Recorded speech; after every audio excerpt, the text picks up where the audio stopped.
Welcome back to Her Health Code. I'm Jess. And I'm Michelle. Thank you so much for joining us. We're so happy that you're here. We're building a community to support, empower, and inspire women to feel their best in midlife. Yes, we are. And if you're enjoying our episodes, please subscribe or follow us. It would really help us out.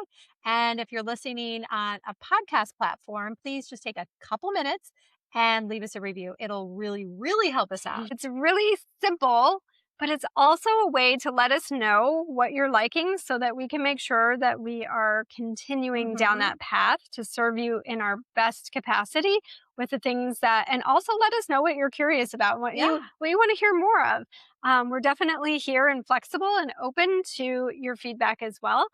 So with that being said, let's jump into today's menu of the month for April. We're here to just provide a little inspiration in the kitchen for you today. Just a little bit. Yeah, because there's that overwhelm that can happen when we're trying to decide new meals all the time. Yeah. Today we just have a couple ideas for you and just to kind of keep those wheels turning and to lower or diminish some of that decision fatigue in the kitchen. Which, by the way, if you haven't listened to that episode, we do have an entire episode about why it's so hard to plan our meals in midlife. So I don't remember what episode number it is because I'm having a little menopause moment, but we will link to it in the show notes because I feel like it's just reassuring to know why it's feeling a little extra hard to It is be hard. creative in the kitchen. So yeah, Michelle, what was it that you were going to pull out this month and just kind of make your meals a little bit more simple? Well, I like to be seasonal, but I like to keep it fast, as you know, Jess. I don't like to spend a ton of time in the kitchen, even though I love healthy, yummy food, but I don't want to spend an hour or two in the kitchen preparing it. And so my meal today that I just wanted to talk a little bit about is lemon garlic chicken with roasted asparagus and potatoes. And get this, Jess. Yeah. It's all on one sheet pan. All on one. See, now that would really intimidate me and freak me out. I have to separate chicken from the vegetables. So let us know, how is it that you go about doing that in a way that's safe and efficient? Yes. Obviously, it sounds like it's much more productive because you won't be doing more dishes. Exactly. Well, chicken, asparagus, and potatoes do all have different roasting times. So, of course, you would take a baking sheet, you'd lay your parchment paper out, and first start with your chopped potatoes, tossing them with some garlic and some olive oil and some salt and pepper, and start with your potatoes. And while you're getting your potatoes starting to cook in the oven, then you would make sure you get your chicken. Your chicken's going to go in next. And so your chicken is not particularly touching your potatoes, but your chicken's going to go on the way other side of your potatoes. Okay. And so it's not touching, just not touching. It's not touching.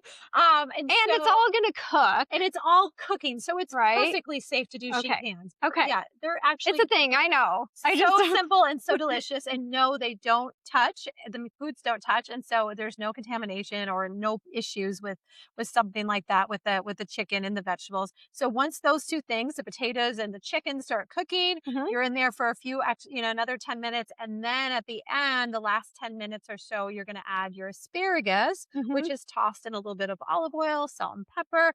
Put that on the sheet pan. And then another 10 minutes, everything comes out and everything is cooked. And it's like a beautiful meal on one pan. And get this, because very springy. It's parchment paper, you have just that one pan for cleanup.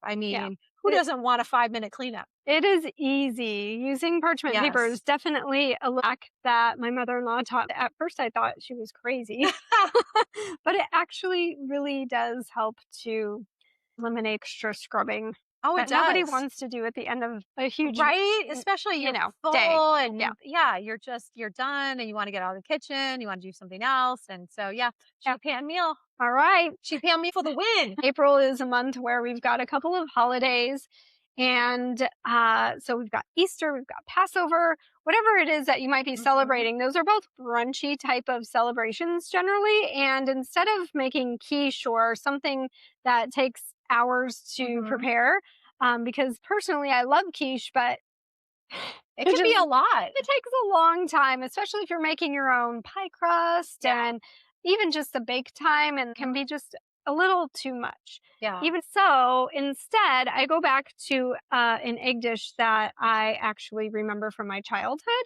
It's just really easy. It's scrambled eggs with vegetables in the scramble. Mhm. So in this particular case, I'm just using zucchini, some diced onion, a little bit of garlic.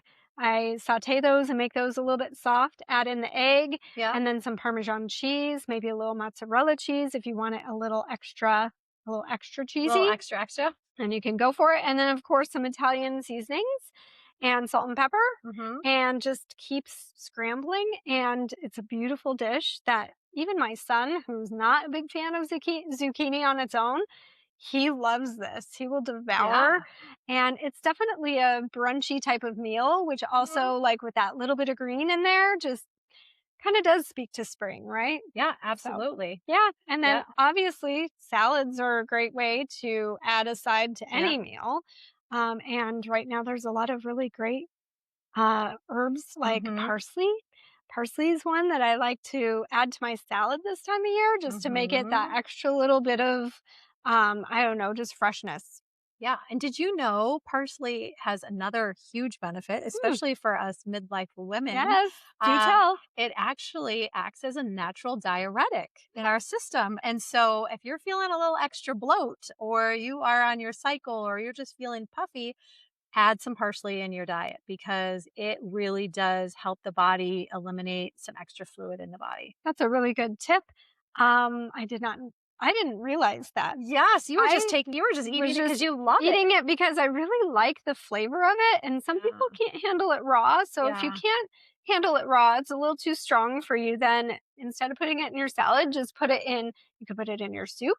You can put Mhm. it in stews, you can and it really hides Mhm. that flavor Yeah. that some people might Be a not. little turned off Yeah, by? and also kids Yeah, might not love it. yeah, And so it really hides the flavor, the texture, all of it, but you're still getting the nutrients. parsley Yeah. for the win. Parsley for the win. All right. Well, I feel like that is a Some good ideas. mhm. Hopefully, one or both have helped diminish some of your decision fatigue in the kitchen. If you would like some one on one help with either myself or with Jess, we're going to leave our information down below and we would love to work with you.